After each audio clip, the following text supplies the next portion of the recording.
తీసుకెళ్ళిపో.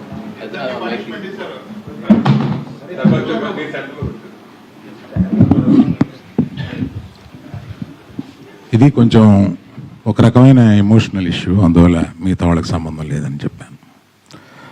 ఈ మధ్యకాలంలో నన్ను ఒక సీనియర్ జర్నలిస్టు ఒక క్వశ్చన్ వేశారు. ఈ మధ్య రామ్ చరణ్ గురించి నేను హలో హలో ఆ మైక్ ఇవ్వరా, అక్కడే ఎదురు చేసావా?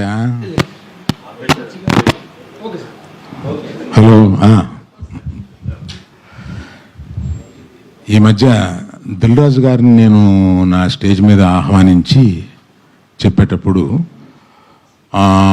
నేను రామ్ చరణ్ని తగ్గించాను అన్న ఒక అభియోగంతో నన్ను చాలా ట్రోల్ చేశారు, మీ అందరికీ తెలుసు. దాని మీద సీనియర్ విలేకరి గారు నన్ను ప్రశ్నిస్తే మిగతా అందరూ ఆ సందర్భం కరెక్ట్ కాదని నేను మళ్ళీ చెప్తానండి, ఇప్పుడు నేను కామెంట్ చేయలేను అన్నాను.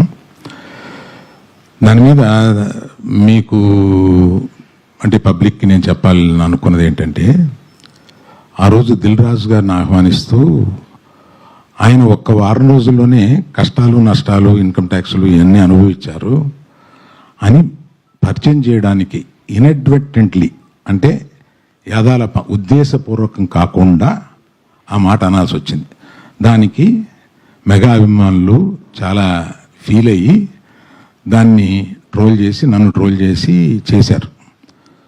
ఫీల్ అయిన అభిమానులకి నేను చెప్తున్నాను, ఉద్దేశపూర్వకంగా చేసింది కాదు. నేను చరణ్ నా కొడుకు లాంటాడు, అంటే నాకున్న ఏకైక మేనలుడు, అతనికి ఉన్న ఏకైక మేనమావని. అందుకని ఎమోషనల్గా చెప్తున్నాను, ప్లీజ్ లీవ్ అస్ బిహైండ్. చరణ్కి నాకు ఉండే ఒక రిలేషన్షిప్ ఇస్ ఎక్సలెంట్ రిలేషన్షిప్లో ఉంటాం మేము. అందుకని please let us leave it alone. అది కేవలం పొరపాటున నేను దిల్ రాజు